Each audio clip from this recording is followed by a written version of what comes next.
Hey everybody, Christopher Tompkins here with your morning huddle. Hope you're doing good on this fine Thursday. So, what did we talk about today? We talked about a lot of things in our meeting, and one of the things that we're doing is there's a few clients that are having some problems with their current websites when we just first started working with them, and they were trying to find ways that they can have their bounce rates greatly reduced. So one of the things that we were talking about was just some of the different things that we can do and different tactics that we can do that will help reduce some bounce rates. Now, one of the things is we talked about this on another morning huddle, and just I've been asked to bring this up again because there was a couple pieces that people wanted to learn just a little bit more about, and one of them was live chat. So I just want to go through these again. If you're looking for, if you have a website, what is a bounce rate? Bounce rate is when people are like, I'm bouncing on your website, meaning that I'm going there and I'm spending not a lot of time and I'm out. So they are in and out very, very quickly. So they're not looking, they're not getting $200, not pass and go. So that sucks. You don't want that. So why are they doing that? Well, there's a few reasons why. First reason being that they could be maybe the message that you're trying to get them to your website with, the conduit message. So it could be a little bait and switchy. Maybe it is, buy now, get exclusive discount that's going to change your life. And they get there and it's not going to change their life, so they're out of here. So make sure that you understand who needs to be getting the right message, right? But that's one of the reasons. It could be traffic that's not that qualified, or people could see it as a bait and switch. It's very different than the offer that they're coming in on. Also, your website could be very slow. Maybe there's lots of images or videos that's slowing down the load time. And come on, I've been there. I don't want to wait for this to load. I'm out of here. I'm bouncing.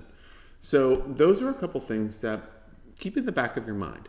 But if you are getting qualified traffic to your website, then why don't we think about this? How do we keep them there? Maybe they're staying for 6 seconds, but you'd like them to stay for 30 seconds. And again, how would I know how long they're spending on your website? Google Analytics. I've mentioned it before. I shall mention it again. It is a tool that you should be using. Every website should have Google Analytics installed. It is a free platform for you to plug into the back of your website. And it shows you everything.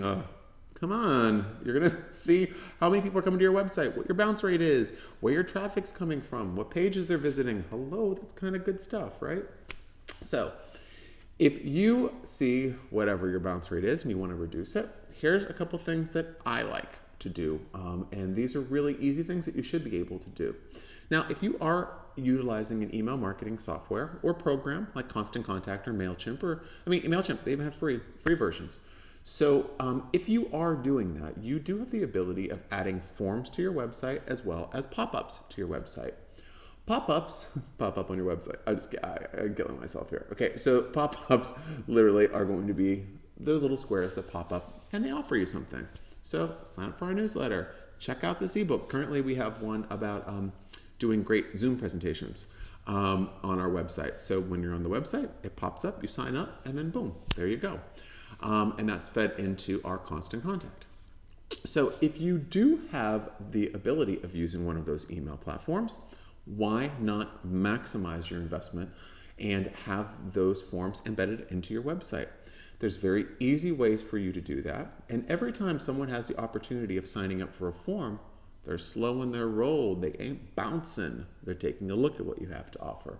There's a pop-up that's going to delay them slightly. Now, these are not stall tactics, folks. These are giving you more opportunities to grab their attention. So having those forms, a newsletter sign up, a pop-up, they're all very easy things that you can do that could reduce your bounce rate a little bit. Another one that I love, and a lot of people are kind of leaning into this more than they used to, which is live chat. And live chat is just it's a standard function. There's lots of different services that you can get. We have one on our own. If you want to see what live chat looks like, you can go to thegoagencyusa.com. In the bottom right-hand corner, you'll see the lovely Kay, who will be there ready to answer your questions. So if someone has a question, that will pop, literally, it will just pop up.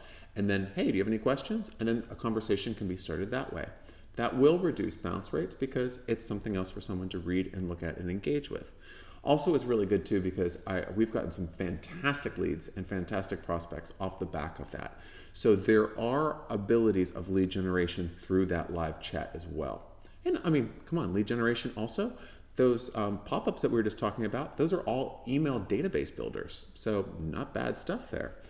Then, so live chat's a good one, pop-ups, forms, and then the last one I wanted to really talk about was social proof pop-ups. These are really great for service and product-based companies, B2B or B2C, it doesn't really matter the industry. If you go onto the goagencyusa.com, in the bottom left-hand corner, you'll see a little pop-up that will just keep cycling through all of our positive reviews. So anyone that we've requested a review is fed into that, and then it keeps popping up. Well, it keeps movement on the screen, which then has people focus on that. So that's another thing. Obviously, it's showing that people value our service, which is a good credibility builder for us, to that audience. But also what's really great is it allows people to kind of stay on a little bit longer, reading more things. So right there, you have multiple things that you can do to reduce your bounce rates just a little bit with your website visitors. Now, mind you, this has nothing to do with bounce rates on emails. That's a completely different subject. We're talking about people that come to your website and then just hit the road, Jack, within seconds. So I would say try some of these out. There's some really great live chat tools.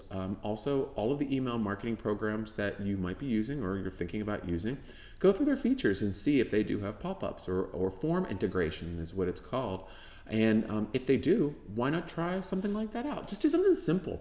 The thing is that you don't have to throw everything at once into your strategy. Just try out things one at a time, whatever you can handle, and then monitor and see how they work. All right, folks, that's it for me on the Thursday's Morning Huddle. If you have any questions or anything, shoot them over, send them in the comments. Get in touch with us through our website, thegoagencyusa.com. And yeah, I'll see you tomorrow morning. It's going to be Friday. I'm ready for